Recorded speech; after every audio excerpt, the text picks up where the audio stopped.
I once punched a snake in the face. What? I'm doing it now. I'm doing it. I'm doing the story. You want me to go back to the... All right, fine, I'll do that then. Yes, welcome to the world of histrionics. Incredible adventures from... before the now. Honestly, these people at the Histrionics Studios, they're always going on at me. Oh, Charles Waterton, you started that story in the wrong place. Oh, Charles Waterton, please get down from there. It's not meant for climbing. Oh, Charles Waterton, where did you get that monkey from? Oh, honestly, dearie me, their tempers are so delicate. Now, where was I? Oh, yes, snake punching. Now, don't worry. I didn't do it for fun. It was for self-preservation. Let me start at the beginning. I was born when I was very young. And, like many people, I went to school. But not like many people, I acquired a reputation for being an excellent hunter at school of rats and mice and pests, even foxes, you know. Oh yes, I was lethally accurate with a crossbow I happened to have with me.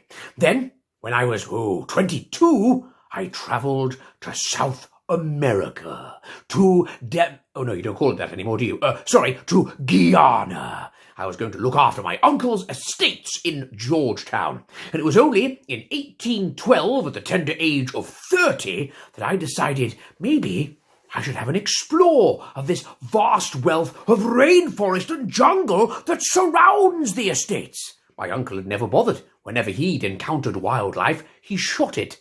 Maybe I should do a bit of exploring. So I gathered up a few servants, a few of my uncle's ex-slaves who were now free, and we journeyed into the jungle along the giant river of the Eskimo. It was magnificent. If you have never seen the Eskimo, it's very hard to explain. I could call it a massive river, because it is, but it doesn't go anywhere near to giving it justice. In good weather, at high noon, it is as if somebody has taken ribbon from the sky and laid it across the earth. At sunrise, it glitters gold and silver like polished steel, and at sunset, it burns red, orange, and amber like molten fire between the jungles. It was wonderful.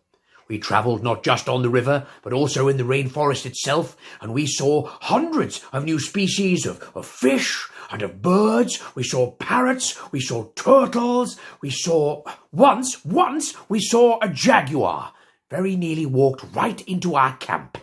And the roar of jaguars at night is the most splendid natural thunder you will ever hear. It's a very dangerous place, though.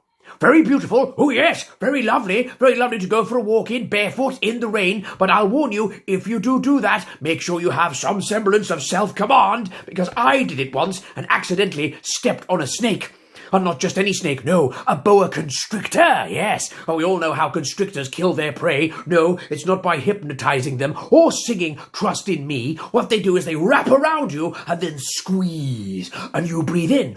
And then they squeeze some more. And you breathe in some more. And then they squeeze some more. And you breathe in some more. And then they eat you. Well, let me tell you, Charles Waterton is not for eating. When I accidentally stood upon this snake, the snake reared up. And it was going to wrap itself around me. I knew I had to think quickly, and luckily I had an umbrella with me. So I stuck the umbrella out, the snake wrapped around the umbrella and my arm, and whilst it was momentarily distracted, I punched it in the face. Knocked it right out. Glass door. The people I was with, the servants and my team, were completely shocked and surprised like this. Oh, we never thought to do that. Well, it worked with the poachers on my land. I don't see why it shouldn't work with a snake. But even though we had found many different species of new animals and studied them, even stingray swimming at the bottom of the river, there was one creature that eluded me. The Cayman crocodile. I had always wanted to see one. I kept going back and going back and going back, desperate. And on one trip of my wanderings in South America, I managed to secure a guide who said he knew everything there was to know about catching a caiman. He dangled a fishing rod, essentially, with a fish on the end of it off the side of one of our boats. And after days, and days and days and days and days of waiting, it suddenly became rather apparent to me that this so-called expert was telling massive fibberoonies. He didn't know anything about catching a crocodile, so I paid him the money that I said I would and then sent him on his way. And instead, we journeyed further into the depths of the rainforest to talk to the tribes people who lived there. They would surely know. At one end of a very long and shadowy creek, we came upon a few of these tribespeople, and I told them about how we'd been trying to catch a caiman with a fishing rod, and they laughed in my face for quite some time. Apparently this was all wrong. They took me to a beach near another creek, where they trapped a piece of meat in a wooden cage and suspended it above the river. One of them tribespeople then took an enormous turtle shell that was completely empty and they'd been using as a drum, and taking a stick beat it like a dinner gong as if they were saying, "Crocodile, din din's time, nom nom nom nom nom." Well, we waited all afternoon. No crocodile. All evening. No crocodile. We waited all night and still no caiman crocodile. Close to midnight, I'd had enough and decided to call it a day. I went into my tent for my beauty sleep. And then, about 5 in the morning, I was woken by a terrible panic outside. I took down slack part of the tent flap and looked out, and I could see all of the tribespeople running around and screaming, and there, right on the edge of the water, was an enormous caiman crocodile, causing chaos and panic in the camp. I could see one of the tribespeople wanted to shoot and kill the beast. No, we need it alive to study it. Now, I was rather annoyed as the Indians were there first, and I had to actually get dressed. The tribespeople were totally naked, but I had to get clothes on, and I lost 2 minutes trying to find my massive pants. But I eventually got out there, and I ran across the beach. I could see the chaos unfolding, and this caiman crocodile would surely be shot. There was only but one thing to do. I ran, in my mind, in super slow-mo, all the way to the edge of the beach, and leapt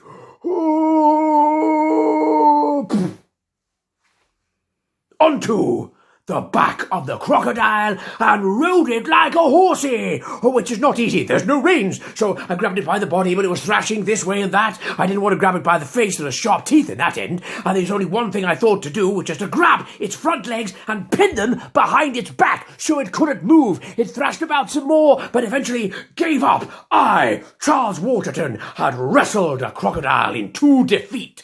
The servants and the tribespeople on the shore cheered. Yes, thank you, hooray! Yes, thank you, could you, hooray, he's done it. I know, hooray, could you just stop, please, cheering for a moment? I'm on the back of a crocodile in the middle of a creek. For the love of God, pull me in. Which they did. The crocodile now subdued, we were able to study. Eventually, I brought it and many other finds back to my home at Woolton Hall in West Yorkshire, Wakefield. And I thought, I'd earned a reputation at school for hunting, but it's far, far more noble a pursuit to study, to live together with nature.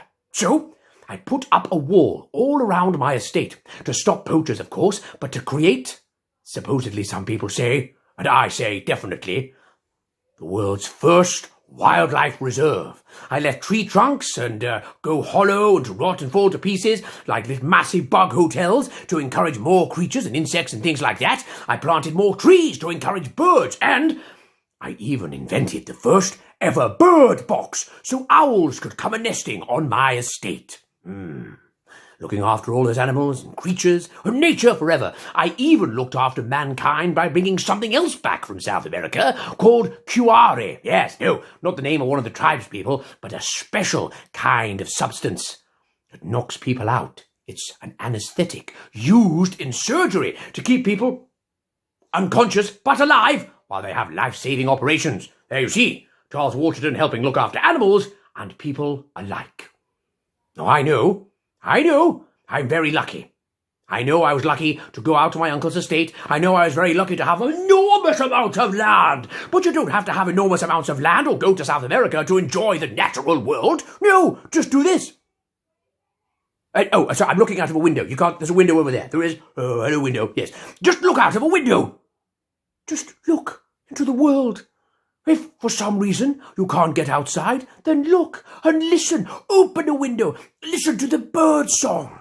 Watch the squirrels and the creatures that fly and crawl and climb across the landscape. They sound and look different. Draw them. Record them. How many have you seen? What more have you yet to see? I'm sure you can get books for that kind of thing these days, or, what are they called? What? Yes, apps. I'm sure there are for bird watching and creature watching. Maybe you could look into leaving out food for animals as well, and encouraging, safely, some of the outside world to come and visit your gardens, or outside spaces, or wherever you are, just to see and to look and enjoy the world together. Now, thank you very much for listening, and thank you very much for watching me and my amazing face and listening to stories of my life.